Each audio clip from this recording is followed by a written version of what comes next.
Hi everybody, this is Sandy with Contents and Disney. Wildlife Reserve. My name is Sarah Ann. I'll be your safari guide today. Before we get too far, I do have some safety reminders. So please keep all hands, arms, feet, and legs inside the vehicle. And please remain fully seated. And if you look above you, you're going to see an animal spotting guide. That is by no means a definitive listing of the animals we'll get to see today, but it is a really great reference. I will be doing my best to stop for as many of the animals as I can, but I cannot guarantee a stop for all of them. So I definitely want to keep those cameras out the way. Make sure you keep your cameras fully inside the vehicle, because if you drop it outside, well, you learn to be like Elsa and just let it go. Is it anybody's first time on safari with us? Alright, we're going to have a great time out there. Lots of really cool animals to see. The Harambe Wildlife Reserve covers 5 separate biomes. The first one is going to be the Little Terrain Forest. The forest is home to some really great camouflage here. They're really just going to blend in among those trees and bushes. Most of them have striping patterns. It'll make it a little easier for them to hide. So definitely want to keep our eyes and ears peeled. We're just waiting for the final traffic clearance from the warden before we get going.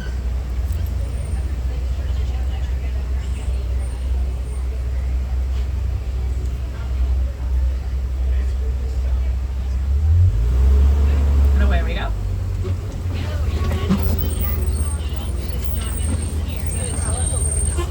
First animal I'm already seeing is going to be on this left ridge, and that is the bongo.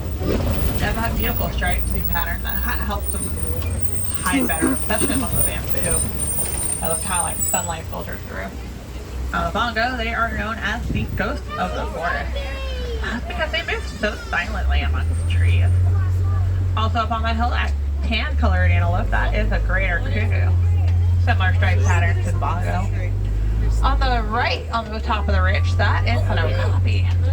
The okapi is the closest living relative of the giraffe. They both have a very similar skull structure as well as a prehensile tongue. And a prehensile sounds like a fancy word, it just means finger-like. With a finger-like tongue, they're really great at pulling the leaves right off the branches of the trees.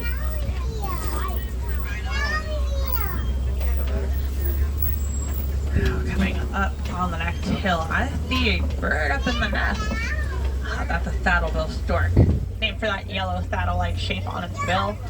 And where you find one, you'll usually find a second one, since they mate for life. In order to tell the difference between the two, you would just have to look for their eye color.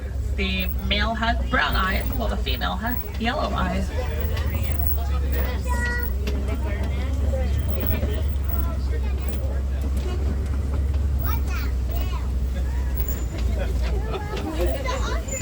Oh, if you look off to the left, pretty far back there, that is a black rhinoceros. Where? Oh, I see it. Oh, I missed it. 3,000 pounds or so.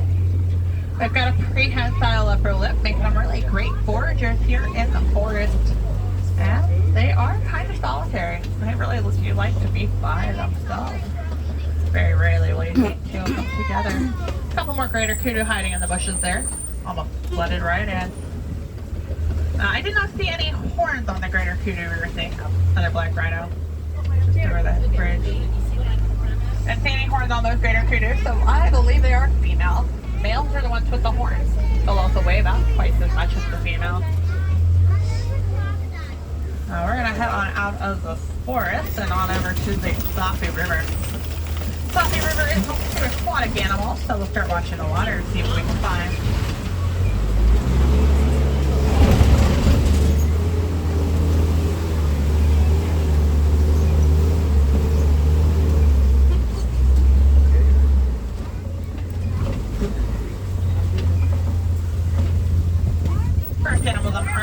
On the right are these pink-backed pelicans, especially right there on the island. Pink-backed pelicans get their name from the pink colorations on their backs and under their wings. These ones aren't particularly bright. They get a little bit brighter in their mating season, almost like a blush. Now they are some of the world's largest flighted birds. By largest I mean heaviest. They're rather heavier birds. And They are colonial nesters. They'll usually form colonies of about 500 or more individuals. On the left, there are a couple of Nile hippopotamus. Nile hippopotamus spend most of their day in the water. It's a way to keep cool and protect that sensitive skin of theirs. To that end, their eyes, ears, and nostrils are all on the tops of their heads, so allows them to keep the rest of their They were body underwater. submerged whenever they need They to didn't come up out. for air. Now they can hold their breath for get up the to next one. 8 minutes at a time. Which is kind of important Wow. because while they do swim, they're usually seen walking or running on the bottom of the river instead. In fact, that's how they get their name. Hippopotamus is Latin. It means river horse. At night, when the air is cooler, is typically when you see them on land, and then they can travel up to 6 miles every night when they look for food. Oh, it looks like we found the rest of the float. They're over by the waterfall. If a group of hippos all together is called Yeah, they're underwater. I can't get them on camera. B-L-O-A-T. The hippos. Oh, there's one coming Oh, out. this bridge does not look that great, so I think we should take it. I hope you guys can see it. It's just barely coming out. Where? Oh, goodness. There's an alligator. We have plenty of those at home, though. As we went over that bridge, you might have spotted some Nile crocodile on the left. They were doing a really A great Nile impersonation of crocodile. a We don't wolf. have those. Nile crocodiles We have alligators. are powerful apex predators as well as opportunistic look at that. eaters. So while they do stick mostly to their diet of fish, they are known to eat birds and mammals, even things as large as the zebra if they're given that opportunity. But they are very at home in the water. Running on land will cause them to exert a great deal of energy. Also, some phenomenal mothers. When their babies are still in the eggs, they'll take those eggs in their mouth and roll them around in their mouth to help soften the shells, make it a little bit easier for them to hatch. Oh, I see a giraffe. A giraffe is We're up gonna there. leave the river and head on over to the savannah. But first, Okay. I want to point out this tree. You guys on the get right. ready. I see a You quite giraffe. few of I hope- them. Look at that This big is the tree. baobab tree. Baobab trees are also known as upside down trees because they look like they have roots up in the air. These trees are going to be leafless about 9 months out of the year as a way to conserve water. Yep, they can hold about 1,000 gallons of water in those trunks. During times of drought, animals on the savannah will utilize them as an additional All right, here we resource, go. which also gives You them guys, the I'm name gonna try to the zoom in tree on of the life. giraffe. Yeah, in fact, the Now, giraffe is animals on in the front of one of the savannah trucks, are so it's very going to delay us for a migratory, moment. always moving around, so never quite sure I'm where so they're excited. gonna I love giraffes. Robbie fed a giraffe in be. So it Georgia. looks like one of the first animals we're going to get a really great view of are some Maasai giraffes. Giraffes are the tallest animals, growing 16 to 20 feet tall. Wow. In fact, they're already 6 feet tall All when right, they're first we're getting born, down so in here taller now. than the average human. Is there a baby? Oh, yep, there's a baby giraffe. I can't wait to get over there. When we get closer, I'll take pictures. There, I see a zebra. A couple zebras. Giraffes will spend up to 20 hours Yeah, we'll be a over there in a day minute. Do you see eating that quite a baby? bit to keep them moving. To that end, their tongues are rather long. They grow up to 18 inches. They are prehensile, and they are a very dark color, like a dark purple, almost black. And that is thought to help protect it from the sunlight, since it's usually poking out of the top of the trees. Yeah, some Their giraffes. favorite trees are the Oh, I hope they acacia stop trees, ours. which have a rather thorny branch. So that prehensile tongue is going to come in handy, giving them a chance to wrap it around.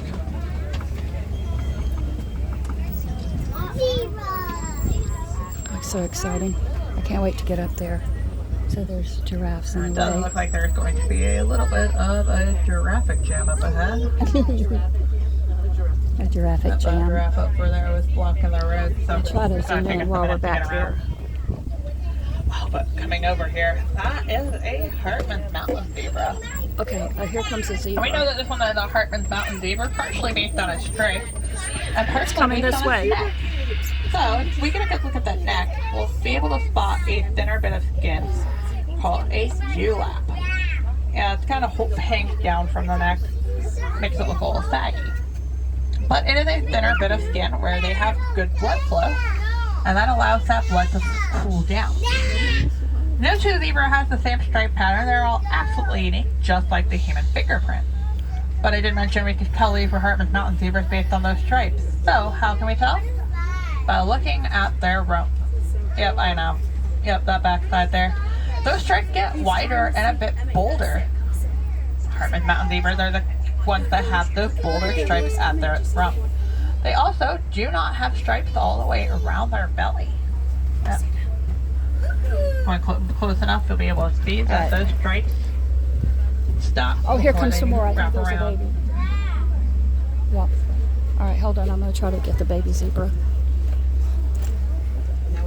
Now, a group of zebras is known as a herd or a dazzle. They will dazzle you when they start running by at their top speed of 40 miles per hour.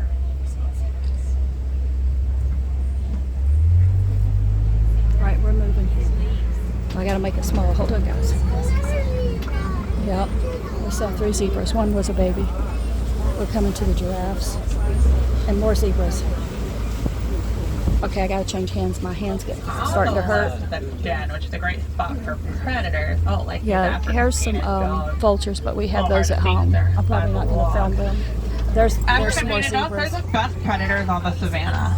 They work together as a pack in order to bring down larger prey. If you look back over your left shoulder, you'll be able to see them a little bit better. Right there. They are crepuscular. It means that they do a lot of their hunting at dusk and at dawn. They sleep during the hottest parts of the day. So on the left there, those are sable antelope back by the trees. We stop. I'll show you guys these. We're moving pretty fast. It shakes my camera. Sable's a really dark brown, almost black. Now those ones are kind of a reddish brown. I couldn't so get they that. are female. I'll have to wait till we Males stop. get It's a very darker bumpy color. ride. But both male and female will have horns. They are the official emblem of us here on the Harambe Wildlife Reserve, and that is because in times of fight or flight, sable antelopes will always choose to fight. Yep. They don't know I how hope to they back stop down. for this, And we the here on the reserve are giraffes. always fighting for all of these animals. There's a giraffe eating in Now a we have tree seen a couple, number so of giraffe I'm all gonna do around, my so best. A group of giraffes all together is called a tower. Yep, they'll tower over the rest of the savannah. Hold on. It's very Now, bumpy. that's phenomenal eyesight, being able to see Dang. quite the distance. And they can reach a top speed of about 35 miles per hour. Okay, there's So, the giraffe. if an animal sees a giraffe running, very rocky ride. they'll probably start to run too. They figure, scary enough for the giraffe, that's scary enough Okay, for them. zebra. There's a giraffe. Another giraffe is coming. We can tell that these ones specifically are must-die giraffes based on their spots. You'll notice that their spots look like somebody's colored a little bit outside the line. There's really not any smoothness to them. And that shows us that they're must-die. If you look at the picture above you, you'll see an example of a There's the baby. articulated There's giraffe. the baby. They're the ones with the smooth spots. There's the baby giraffe. Shit, we're moving too fast. I couldn't get it. Darn. Coming up on the left, hiding among the bushes, that is an eland. Very tucked away with the spirally horn. Elands are the largest antelope on the savannah. There it is. Okay, hold on, They are guys. Let pretty me much zoom pure in. muscle. As large as they are very agile. Right there, They can right in jump the center. about 5 feet straight in Hold the on. air, and they can sustain speeds of up to 25 miles per hour. Okay, I didn't get that very well. Also coming up on the right, towards the top of the ridge, I see some springbok. They're all laying down. Springbok are one of the smallest antelopes, only getting up to about 30 feet at their shoulder. They look a little bit like some more of their graham crackers there. They get their name because they'll they're way spring up up there. into the air whenever they are excited or alarmed. Now that action is called pronking, and they're able to pronk about 9 feet up and about 13 feet out. They're also one of the top 10 fastest land animals, reaching speeds of up to 55 miles per hour. Okay, there's another giraffe. Hold on, I'll try to get in. Looks like there's a giraffe feasting here. Oh Maybe wow, we can look at get a this. that top. Okay, guys. This one is. He's right there and eating in the tree. Wow. There's some more down there. I'm starting to see a lot of trees knocked over. It's very which usually rough points to ride. there Sorry, being guys. It's something just really rough large ride. nearby. There really is only one thing large enough to take care of trees wow. like this. Wow. There's another one.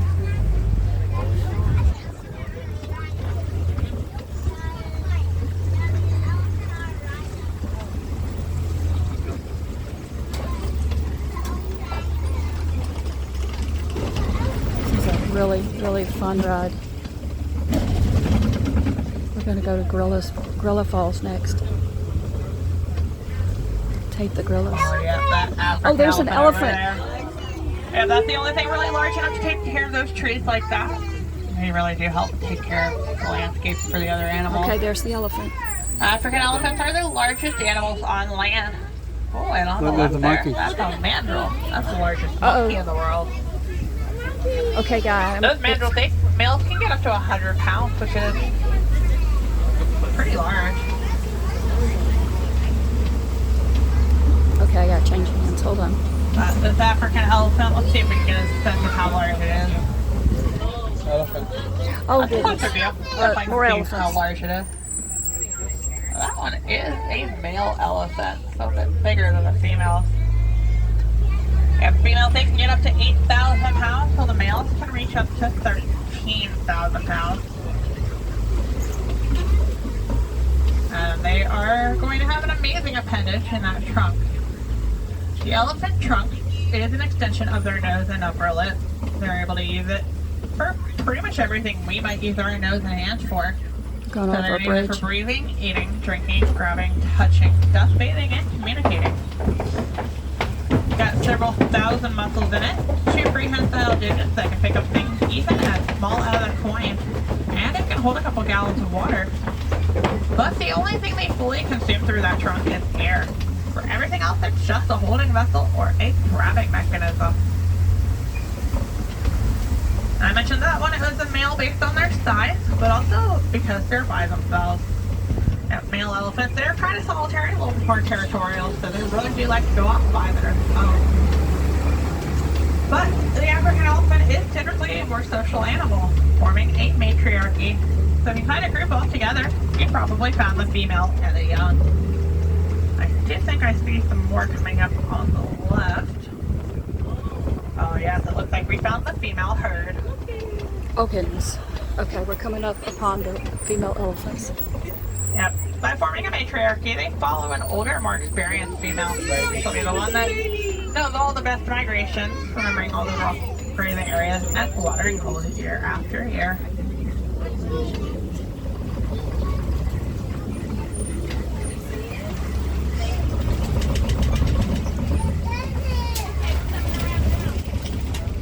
If you look closely through the trees there, you might be able to spot a little one kind of hanging out by the rocks. It's going to be a little harder to couldn't see. really get it. It was we were too.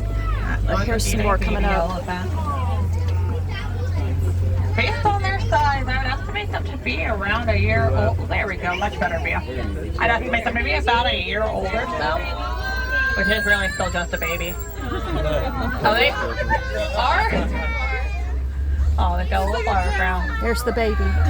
Elephants have one of the longer gestational periods known to man. It was hard to find because I've got glasses on and Yeah, those elephants, they're pregnant for almost 2 years before they've got a baby. while they have the fence up, it's making it hard to see. 300 pounds when they're first born. Okay, we're going through some water. We're gonna go through some pretty They deep also water. have one I of gotta the back up longer my juvenile camera. periods known to man, so they are going to stay with mom up into their teens. We're going through the water now. Phenomenal view of those trunks at work right there. Oh wow. Okay. Oh, coming up on the Hold left, though. See, flamboyant greater flamingos. Greater does not mean better, it just means bigger. So these ones, they're the largest and the palest pink of the flamingos. They'll start off white or gray when they first hatch. It'll take them about 1 year to become full size, and almost 2 whole years of their diet of shrimp and algae to gain enough keratin to turn that bright color. See the elephants back there. I mentioned that those elephants over there, they were female. If we look to your left, right before the rock there, you might be There able they to are. spot a male elephant. Okay. Sorry. Yeah. It's a Older really bigger rough than the ride. first male we The more I saw. blow up my camera, the shakier it gets.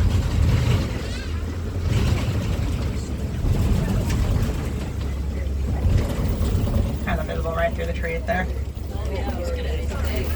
Get a sense of how big they can really get. On the left here, oh, this is a pretty important feature. This is the mud wallow.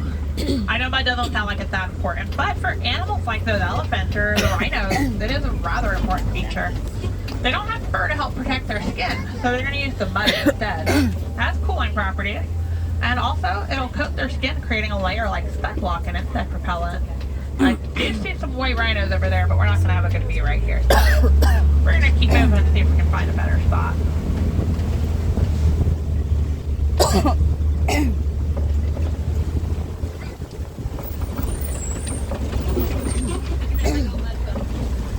A little bit coming up on the left on top of that hill. Pretty sure I spotted a cheetah. She went fast. Cheetahs, they're the fastest land animals, going 0 to 60 miles per hour in as little as 3 seconds. But they're not long distance runners, they're really sprinters. So, what they do is they patiently stop their prey, wait until they're pretty close to it, they'll pick up their speed and knock it over from the side. Wow, that's really scary being that close to a cheetah. We use those long tails of theirs to act almost like a boat rudder, helping them turn from side to side when they get running at their top speed.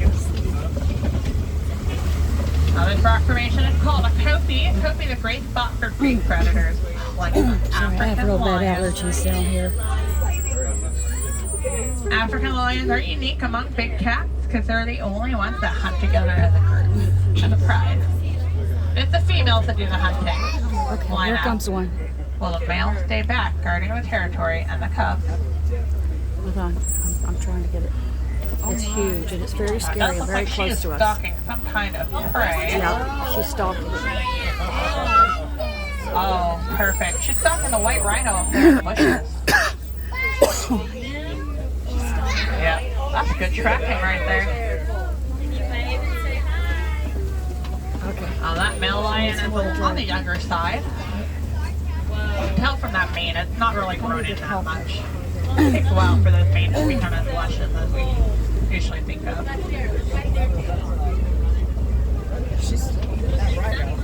That's really scary. So she's Alright, trying. eventually Oh, we have there's a a better view of lion. those white rhinoceros, and there it is. White rhinos, they are the larger of the African rhino, getting up to about 5,000 pounds. Oh, that's too far away. Hold on. They were misnamed. White isn't quite the right name for them, but there was a mistranslation from the Afrikaans. There's two in the Refer rocks. to their wide, flat upper lip. With a wide, flat lip, they are grazers, so they'll spend most of their day working on the grass. They are also the only social rhinoceros in the world, forming a group called a crash.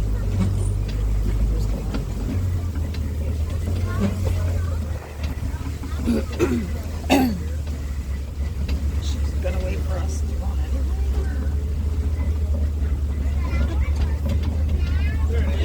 Where? Get another view of those rhinos on the right there. On the right? Yeah. Oh, that might be too far away. They're lying down right there. Okay. Right there. I'm trying. It's coming. They're up in the trees there. I'm trying. I can't get those.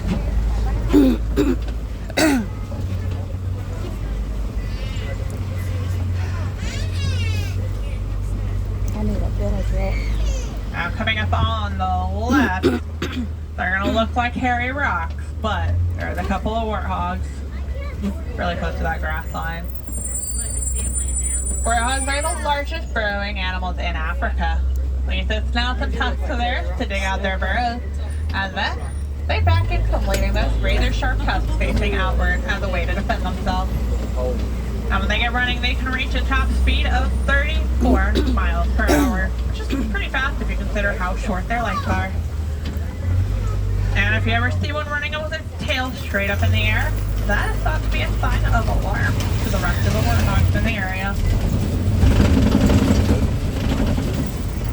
Leaving the savannah, we're heading into Magadi Glen, which is home to Gordon. Gordon's been out here doing some research, trying to keep an eye on things. And it looks like Gordon's got some Nigerian dwarf goats. Uh-oh. Okay, so there's some As the name goats. implies, these goats are going to be one on top of that smaller house. entire lives. A dwarf goat. On top. It's Biggest white thing and is- it's on top of that house, that shack. But the good thing is you really don't need that much space in order to keep a good-sized herd like this. If they've been domesticated, they're being utilized as dairy goats, selling their milk down in the village. And They are fantastic lawnmowers.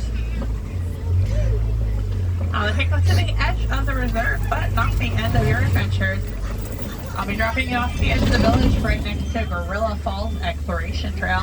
That'll be a great opportunity to see other African animals like gorillas, meerkats, making more rats and grubby zebras, as well as another view of those hippopotamus. If you want to see animals like the goats a little bit more closely, you can head on over to Rafiki's place and watch. There they have an affection section. You can get up close to the goats along with some other animals. While you're there, you can also see what some of the veterinarians are doing behind the scenes or take an animation class. Learn how to draw your favorite Disney animated animal. Alright, we're coming up some waterfalls. If there are any wilderness explorers on board today, this is the Symbol 1, SIMVA1. You can pick up your safari map at the end of the pathway. You'll just want to look for the trail guide that has the orange bag. And all of these animals, they really do need our help. So I want to challenge all of you. Take some time out of your day.